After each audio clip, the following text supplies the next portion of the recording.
আসসালামু আলাইকুম রহমতুল্লাহ বারাকাতু।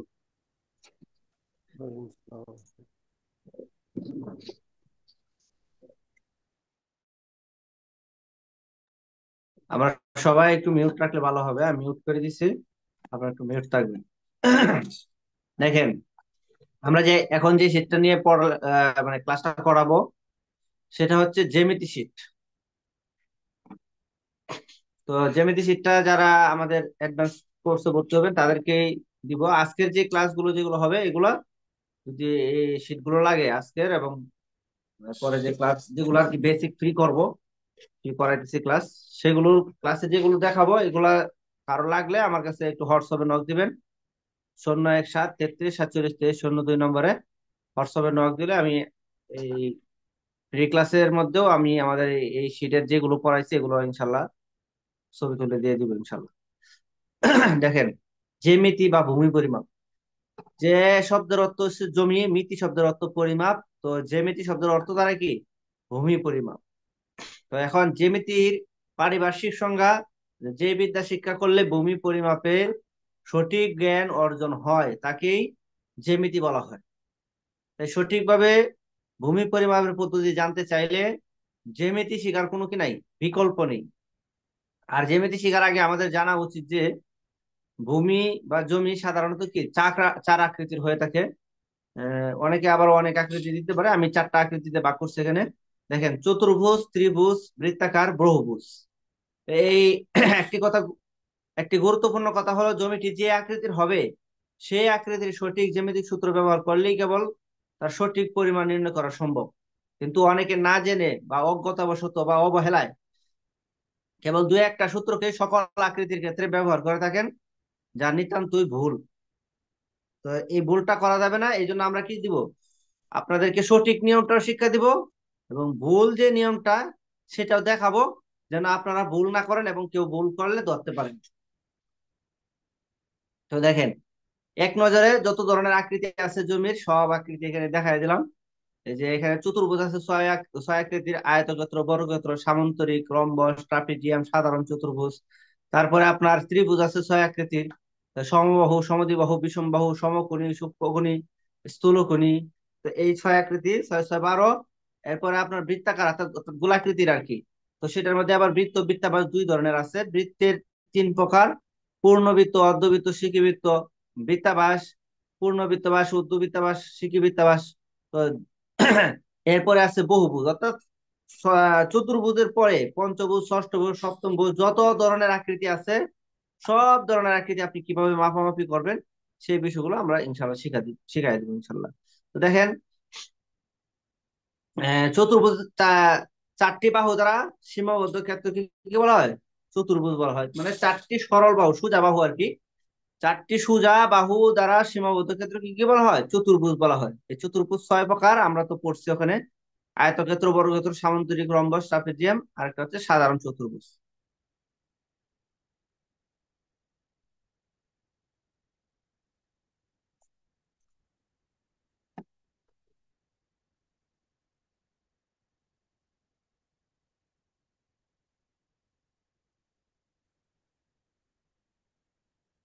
আচ্ছা, এই যে চতুর্ভুজের ছয়টা আকৃতি। তো ইনশাআল্লাহ দেখেন, আমরা আয়তক্ষেত্র আজকে মাপামাপি শিখবো, এবং বর্গক্ষেত্র, এই দুইটা আমরা শিখবো প্রথম। যে চতুর্ভুজের বিপরীত বাহু দুটি সমান ও সমান্তরাল এবং চারটি কোণই সমকোণ, তাকে আয়তক্ষেত্র বলা হয়। সংক্ষেপে, যার বিপরীত বাহু দ্বয় পরস্পর সমান এবং সমান্তরাল। দেখেন, এটা মাপার সূত্রটা কি, দৈর্ঘ্য গুণ প্রস্থ দিলেই কি হয়ে যাবে, জমির পরিমাণটা বের হয়ে যাবে। তো এটা নিয়ে আমরা বোর্ডে দেখবো ইনশাল্লাহ। একটু বোর্ডে চলে যাই, বোর্ডে দেখলে ইনশাল্লাহ ভালো করে ক্লিয়ার হবে।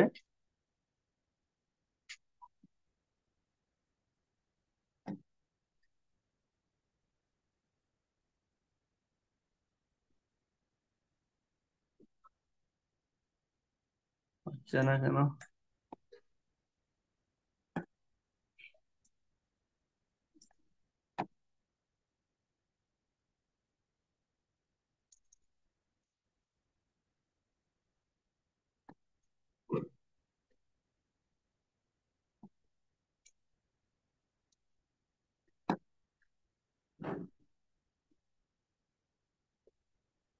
আচ্ছা,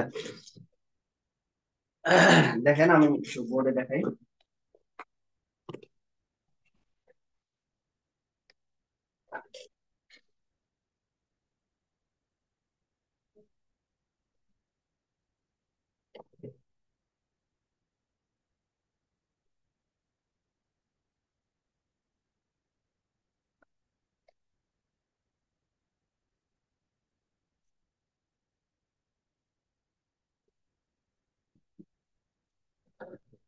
দেখেন, তো আমরা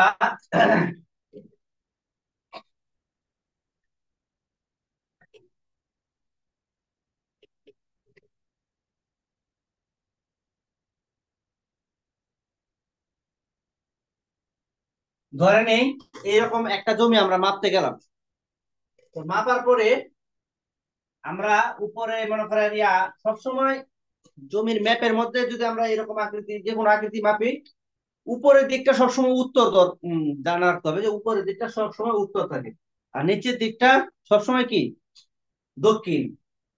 আর ডান পাশেটা হচ্ছে পশ্চিম, বাম পাশেটা হচ্ছে পূর্ব। উত্তর, দক্ষিণ, পূর্ব, পশ্চিম, পূর্ব, এটা মনে রাখবো, আমরা মাথায় রাখবো। তো উত্তর দিকেও আপনার কি আছে 100 ফিট,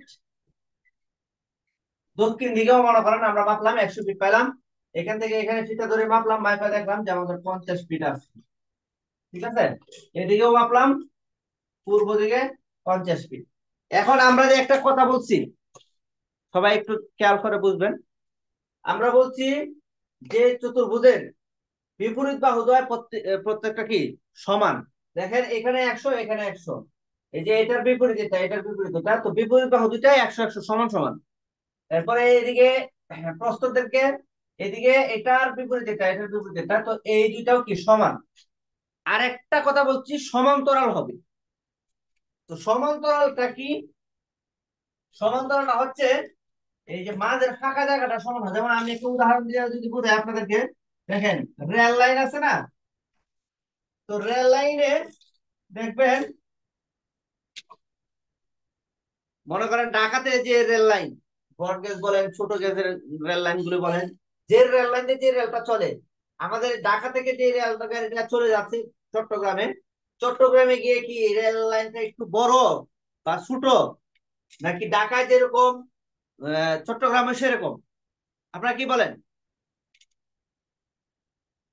একটু মাঝে মাঝে কথা বলতে হবে। ঢাকাতেও যেরকম ফাঁকা মাঝে, চট্টগ্রামেও কিন্তু মাঝে রেল লাইনের মাঝে কি ফাঁকাটা সমান। তো এই যে মাঝের ফাঁকাটা সমান, এটার নাম হচ্ছে সমান্তরাল।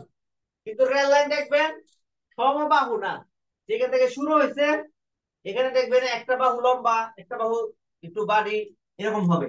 আবার শেষ যেখানে, সেখানেও দেখবেন একটা বাহু, একটা বাড়ি, একটা লম্বা, এরকম হবে। তো এটা বাহু সমান না, কিন্তু মাঝের ফাঁকাটা সমান।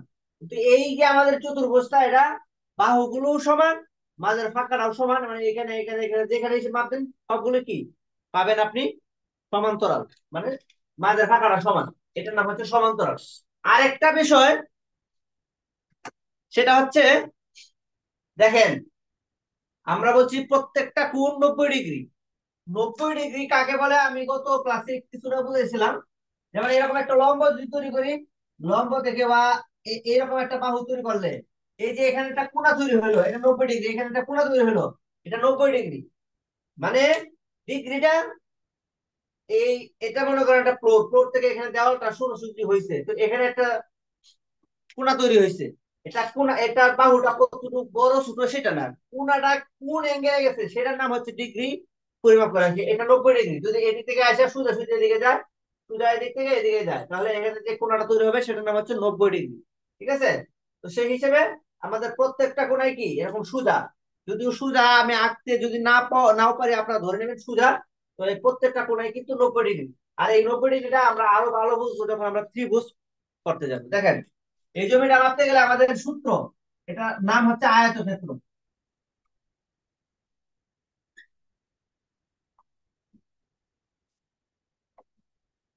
সূত্রটা হচ্ছে দৈর্ঘ্য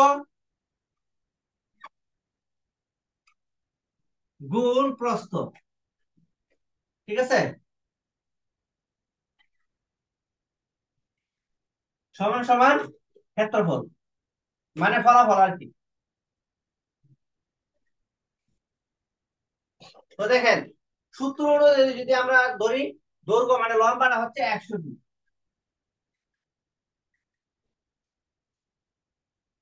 প্রস্থটা হচ্ছে 50 ফিট। ঠিক আছে। তো এখন দৈর্ঘ্যকে গুণ দিব প্রস্থ দিয়ে। আমাদের জমি করতে গেলে আমাদের ক্যালকুলেটর কিন্তু কম্পালসারি, অবশ্যই ক্যালকুলেটর লাগবে।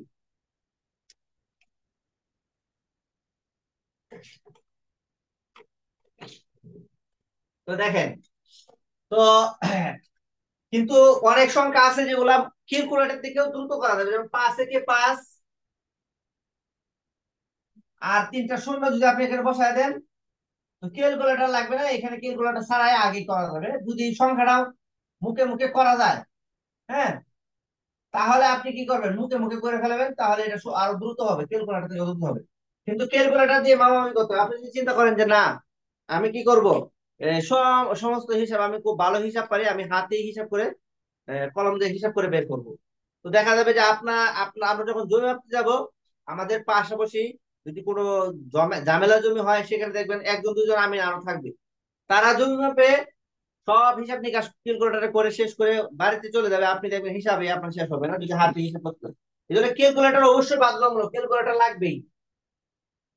তো এখন দেখেন, আমরা একটা জিনিস শিখছি, আমরা জানি এখানে সাজায় লিখতে গেলে আমরা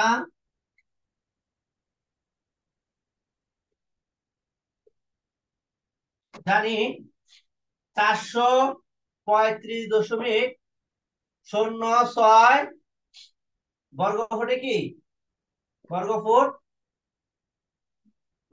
সমান সমান 1 শতাংশ। ঠিক আছে, অথবা 1 শতাংশ সমান সমান 435.6 বর্গ ফুট। সুতরাং 5,000 বর্গ ফুট পাইছি, 5,000 ভাগ 435.6, একে শূন্য ছয় না, এখানে শূন্য ছয় লিখছি, ভুল হয়েছে, 6 শূন্য, শুধু শূন্য। শূন্য হলে আগে শূন্য দিতে হবে, আর পরে যদি সংখ্যার পরে যদি দশমিকের পর শূন্য হয়, সেটা লেখলেও হবে, না লেখলেও সমস্যা নেই। তো যারা মানে এই সমস্ত বিষয় বুঝবে যে ছয়, এখানে দশমিকের পরে 6 মানে শূন্য একটা আছে, তো এটা হচ্ছে কি, ভাগ দিব। তো ভাগ দিলে কি বের হবে, কত শতাংশ জায়গা এখানে আছে, এটা আমরা বের করতে পারবো।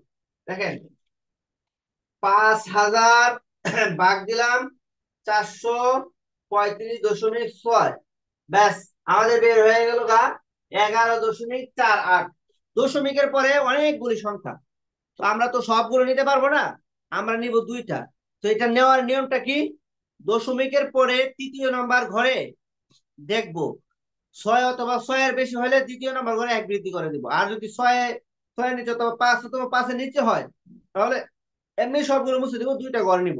তো আমাদের এখানে 2 ঘর নিব, আমরা 11.47 আছে, যেহেতু তৃতীয় নম্বর ঘরে 8 অত 6-এর বেশি আছে, তাহলে আমরা 1 পয়েন্ট বৃদ্ধি করে দিব, 11.48 শতাংশ। অর্থাৎ এখানে আপনার এই 11.5 শতাংশ জমি আছে। আমি যে এটা বুঝাইলাম, আপনারা সবাই কি বুঝতে পারছেন?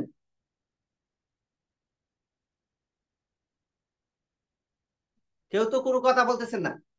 কারো কোনো প্রশ্ন থাকলে যে এটা এই বিষয়টা বুঝি নাই, এখানে এটা বুঝি নাই, বলতে পারেন। আর যদি কেউ প্রশ্ন না মানে কথা না বলেন, তাহলে বুঝে নিব কি, যে কি, এই, চুপ থাকা সম্মতির লক্ষণ, মানে আপনি বুঝতে পারছেন।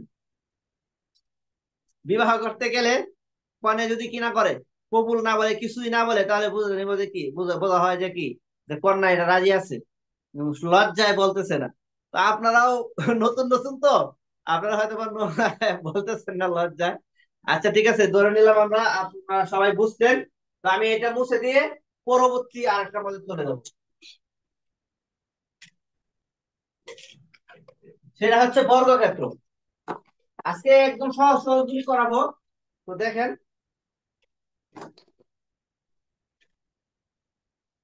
সূত্রের নাম, এটা হচ্ছে আয়তক্ষেত্রের সূত্র। আয়তক্ষেত্রের সূত্র আর কি, এটা আর কোনো নাম নাই, এটা হচ্ছে আয়তক্ষেত্রের সূত্র। আচ্ছা দেখেন,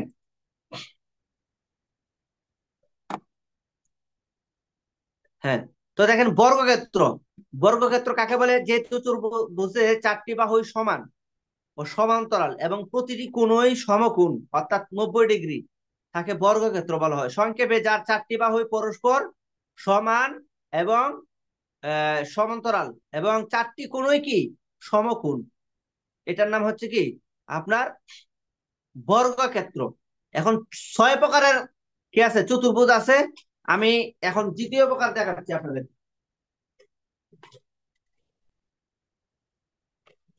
দেখেন বর্গক্ষেত্র।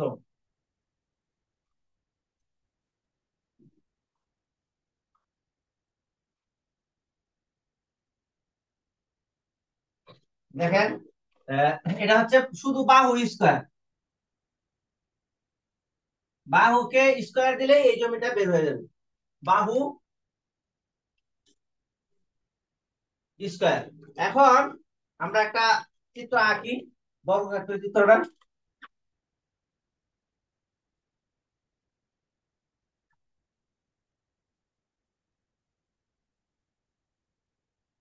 ধরে নিলাম, হ্যাঁ, এটা একটা বর্গক্ষেত্র। তো আমরা মাপলাম, এখান থেকে এই পর্যন্ত মাপলাম, মাইপা পাইলাম ধরেন 100 ফিট। যদি এরকম হয় আর কি, তাহলে এবার মাপ। তো এই যে উত্তর দিকে মাপলাম 100 ফিট, দক্ষিণ দিকেও মাপলাম, সেখানেও 100 ফিট। তারপরে আপনার পশ্চিম দিকে মাপলাম, সেখানেও 100 ফিট। পূর্ব দিকে মাপলাম, তাহলে সেখানেও কি 100 ফিটই পাইলাম। তার মানে আমরা বুঝে গেলাম এটা বর্গক্ষেত্র। তো বর্গক্ষেত্র বাহু স্কোয়ার মানে যে কোনো একটা বাহু নিলেই হবে 100।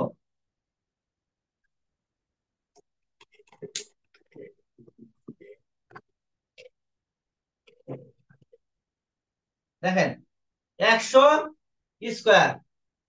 এখন অনেকে হয়তো বা যারা একটু না বুঝেন স্কোয়ারটা, তারা একটু অঙ্কে দুর্বল, তাদের জন্য হচ্ছে 100 স্কোয়ার মানে 100 গুণ 100।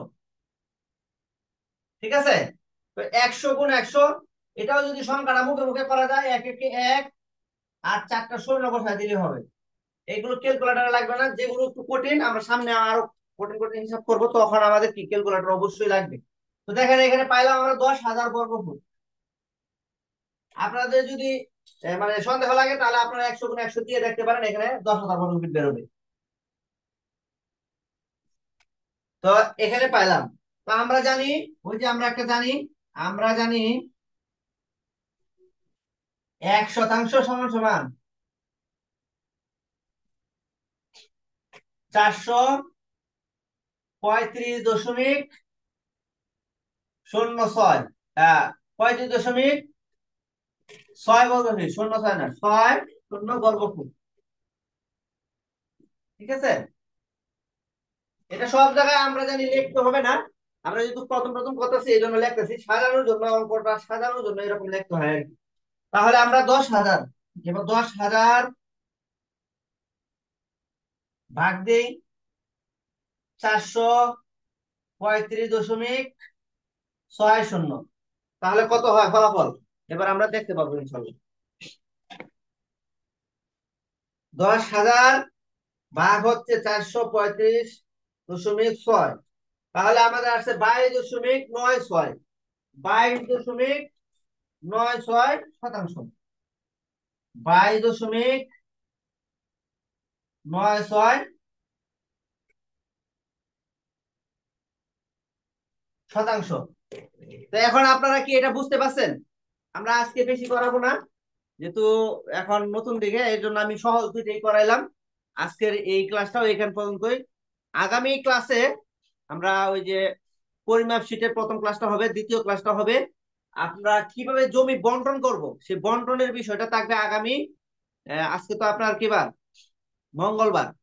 আগামী শনিবারে যে ক্লাস হবে, শনিবার আপনার দ্বিতীয় ক্লাসটা যখন হবে, তখন আমরা কি শিখাবো, বন্টন শিখাবো। আপনারা আগে থেকে মাথায় রাখেন, দ্বিতীয় ক্লাসটা বন্টন, সেটা আমাদের রুটিন এর মধ্যেও নাই, কি বলে পিডিএফ এর মধ্যেও নাই।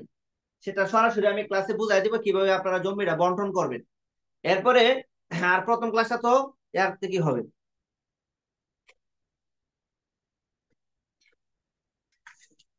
হ্যাঁ হ্যাঁ, সিট আকারে আমাদের প্রত্যেকটা ক্লাসেরই কি শীট আছে, কিন্তু আমি যেটা বললাম এই যে বন্টন করার, জমি যে বন্টন করব সেটা আমি দেখাই দেবো, সেটা শীটে নাই, কিন্তু আমি ভালো করে বুঝাই দিব, ভিডিওটা দেখে আপনারা শিখতে পারবেন।